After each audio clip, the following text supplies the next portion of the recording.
இந்திய கிரிக்கெட் அணியின் அதிரடி வீரர் ரிஷப் பண்ட் சமீபத்திய டெஸ்ட் போட்டிகளில் தொடர்ந்து காயமடைந்து வருவது ரசிகர்களிடையே கவலையை ஏற்படுத்தியுள்ளது.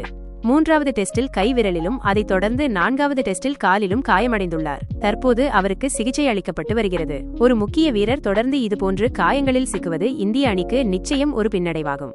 குறிப்பாக அவரது அதிரடி ஆட்டம் அணிக்கு மிகவும் தேவைப்படும் சமயங்களில் அவர் களத்தில் இல்லாதது பெரும் இழப்பாக பார்க்கப்படுகிறது. இது தொடர்பாக சமூக வலைதளங்களில் நெட்டிசன்கள் பலரும் விளையாடும்போது ஷாட் செலக்ஷனில் கொஞ்சம் கவனமாயிருங்க பண்ட் என பதிவிட்டு வருகின்றனர்.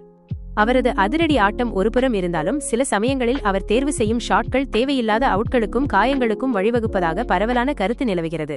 குறிப்பாக பந்தின் தன்மை மற்றும் ஆடுகளத்தின் நிலையை முழுமையாக புரிந்து கொள்ளாமல் சில அதிரடி ஷாட்களை விளையாடும்போது இதுபோன்ற காயங்கள் ஏற்படுவதாக கூறப்படுகிறது. ரிஷப் பண்டின் ஷாட் செலக்ஷன் என்பது அவரது தனிப்பட்ட ஆடும் பாணியின் ஒரு பகுதி.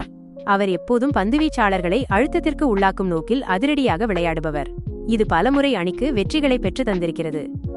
அதே சமயம் இதுபோன்ற சில காயங்களுக்கு பிறகு அவர் தனது ஆட்ட அணுகுமுறையில் சிறிய மாற்றங்களை செய்து காயங்களில் இருந்து பாதுகாத்துக் கொள்வதுடன் தனது ஆட்டத்தையும் மேம்படுத்திக் கொள்ள வேண்டும் என்பதுதான் ரசிகர்களின் எதிர்பார்ப்பாக உள்ளது.